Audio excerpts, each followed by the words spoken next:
The first thing Jonah Cade noticed was that the planet didn't care who he was. Lava clouds swirled above the shattered battlefield, painting the horizon red and gold, and firestorms swept across the ruined city like they had a personal grudge. Buildings had collapsed into jagged skeletons of metal and stone, and the air reeked of ozone and burned alloys. Jonah's boots sank into the blackened rubble as he ran, med kit bouncing against his back. "Medic moving," he muttered into the comm, his voice barely audible over the crackle of explosions. Static, screams, and panicked orders bounced in and out of the channel. Nothing lined up, nothing made sense, and nothing would wait for a human schedule. A sudden boom shook the ground beneath him. Jonah hit the dirt as a section of building collapsed nearby, kicking shards of metal and stone into the air. When he lifted his head, he spotted her. A soldier pinned beneath a twisted support beam.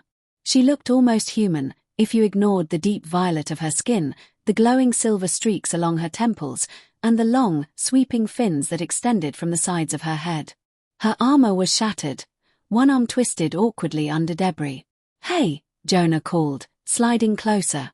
"You're not going to nap on me, okay? Stay awake." Her rape. "This isn't good," he muttered. "That part is supposed to stay inside." She gave a faint twitch, almost a smile. "Talk too much," she whispered, voice rough but steady. "Occupations." And, by the time reinforcements arrived, Jonah had managed to stabilize her. They lifted her onto a stretcher and began moving toward the transport ships, while Jonah stumbled behind, adrenaline still burning through him. He barely noticed the way the soldiers and officers froze, whispers running through the ranks. She was a queen. Jonah learned two things in the first 5 minutes aboard the medical frigate. First, alien gravity generators hummed at a pitch that clawed behind his eyes and refused to leave. Second, when officers stopped shouting and began whispering, something had gone terribly, very wrong. He was GI. The Queen recovered astonishingly fast. Alien medical tech, nanofibers weaving tissue, gravity buffers easing strain, he understood the science, but there was also something else. Willpower, determination, a refusal to be broken. She walked supported at first, then unassisted, moving like she owned every corridor on the frigate. Officers stiffened when she passed. Jonah barely noticed. "You're staring," she said one evening. "Medical curiosity," he replied. "Your healing rate is obscene."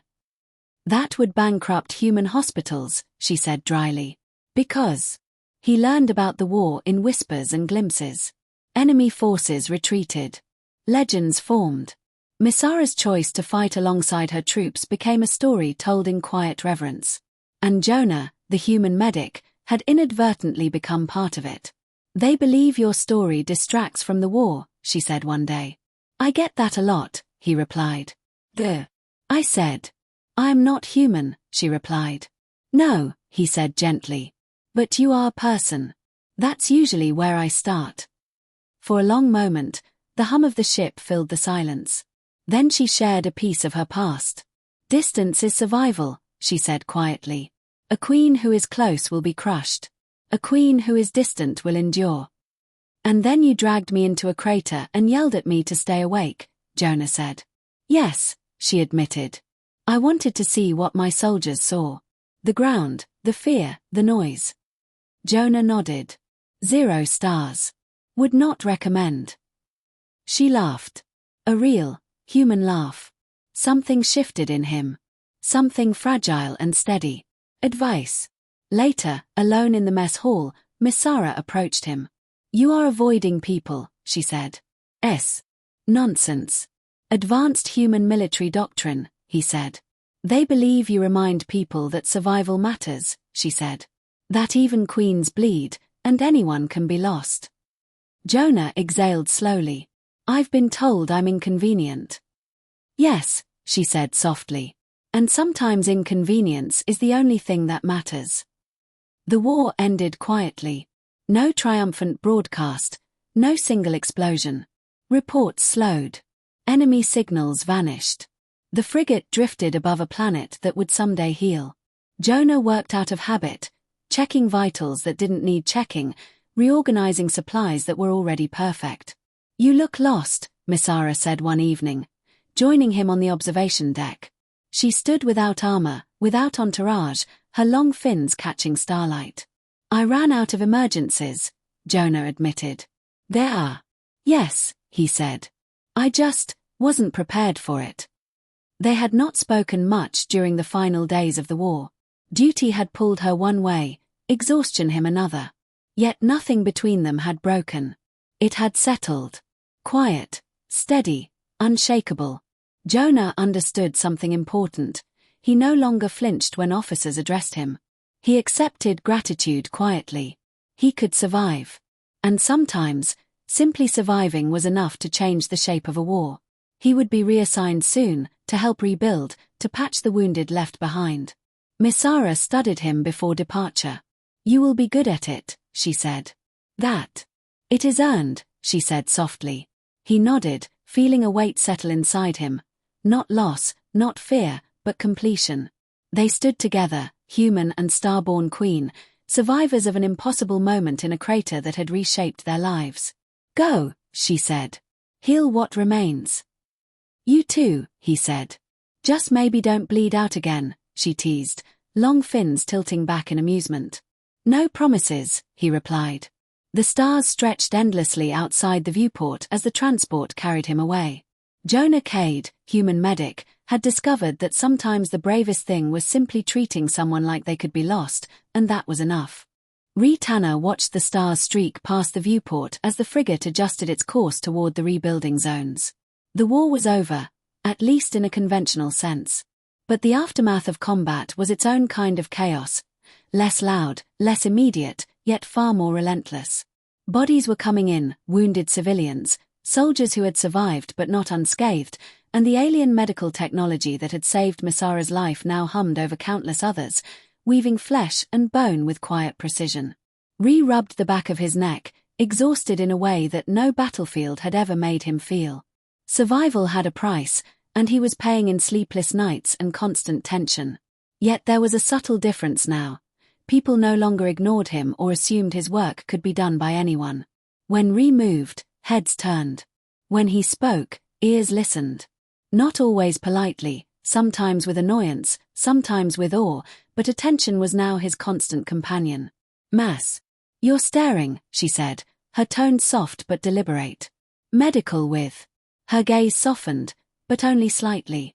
"You do not need to understand everything." "I prefer to understand," he muttered, though part of him knew she was right. Not everything could be solved with knowledge, at least not immediately. The corrido. My. He shrugged, trying to hide the tension in his shoulders. "I do it because someone has to." "No," she corrected gently. "You do it because you believe you can make a difference. That is dangerous. That is human." He blinked at her, startled. "I just patch people up. I'm not a hero." Her gaze didn't waver. "Heroes are stories humans tell themselves. You are something more dangerous than a story. You are real." He looked away, feeling the heat creep up his neck. There was nothing to say. And yet, her words stayed with him as he moved back to the medbay. Ree's days blurred into each other. He moved from patient to patient, alternating between advanced nanofiber healing and the blunt precision of human medicine. He cracked jokes to ease fear, hummed off-key tunes to distract from pain, and worked through the nights when he should have been sleeping. Each life saved was another affirmation, another silent thank you from the universe that somehow, inexplicably, he had survived the crater, and survived it with a queen in his care. It was during one of these long nights that a transport arrived, carrying wounded from the outer colonies.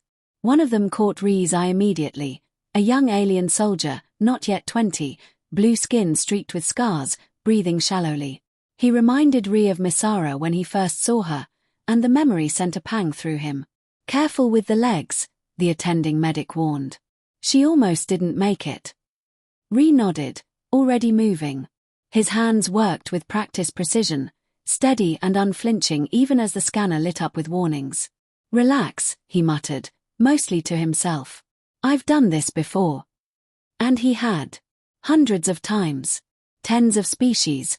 Countless injuries. Yet every life felt like a new puzzle, every wound a silent accusation. Do you care enough to fix this? He did. A week passed. The war zone reports had dwindled to fragments, faint echoes of a chaos that once dominated every moment. Yet the frigate moved forward, ferrying supplies, rebuilding teams, and medical relief. Misara had returned to her command role, though she visited the medbay frequently. She walked with her armor partially removed, her face exposed for Ree to see the exhaustion and determination alike. "You are still here," she said one afternoon, stepping quietly beside him as he cleaned instruments. "I am," he replied. "Someone has to. Besides, I enjoy reorganizing things." "Do you?" she asked, tone skeptical but curious. "Sure," he said. "Don't underestimate the thrill of a well-placed tray of sterile instruments." She laughed, a sound that bounced softly off the walls and seemed to make the hum of the ship feel warmer. "You are human," she said simply. "I prefer aggressive optimism," he replied. Her ears twitched in amusement. She stood silently for a long moment, watching him work. "I trust you," she said finally. Ree froze, the words slicing through the noise of his constant work. "Trust me." "Yes," she said. It was the first time in weeks that Ree felt truly seen, not as a medic, not as a human, not as someone inconvenient, but as himself. The next operation was unexpected. A distress signal reached the frigate from a frontier colony under siege by rogue factions. Misara's counsel was hesitant. The risk was high. But she made the decision swiftly, her experience commanding obedience without words. Ree was ordered to accompany her team, not as a fighter, but as the sole medic. The journey to the planet's surface was tense. Communications were spotty. Enemy drones patrolled the skies. Yet Misara moved with unerring confidence, her team falling naturally into formation around her. Ree followed, pack slung over his shoulder, heart hammering but steady. The land-in. And then he saw her, a small child, no more than 8 standard years old, trapped beneath a fallen beam. Dust filled the air, choking his lungs, and the child's screams cut sharply through the din. "Ree." The child's eyes were wide, fearful but trusting. "Medic," she whispered. "Yes," he replied. "I'm right here." For a moment, he realized the full weight of what he did. Not a soldier. Not a queen. Just a child. Just someone who could be lost. And in that moment, he understood why Misara had chosen him, why he had survived, why he mattered in a way that exceeded medals and titles. Back aboard the frigate, the operation concluded with minimal casualties. The colony survived, battered but intact. Misara approached him in the aftermath, armor dusted, hair disheveled. "You save more than soldiers," she said softly. "I just patch people up," Ree said, trying to downplay the weight of it all. "No. He. For. Teach. You." Ree shrugged. "I do what I can. This is it." She. One evening, as stars shifted outside the viewport and the frigate hummed with quiet activity, Ree leaned against the railing of the observation deck. Misara appeared beside him, no armor, no entourage, just herself, quiet and present. I. Not someone," she said softly. "You." He smiled faintly, letting the quiet settle around them. The war was over. But the real work, healing, remembering, surviving, was only beginning. And for the first time, he felt ready. The stars stretched endlessly, indifferent yet beautiful, carrying them forward into the unknown.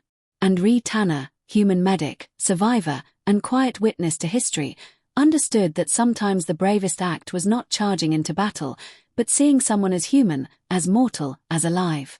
And that was enough.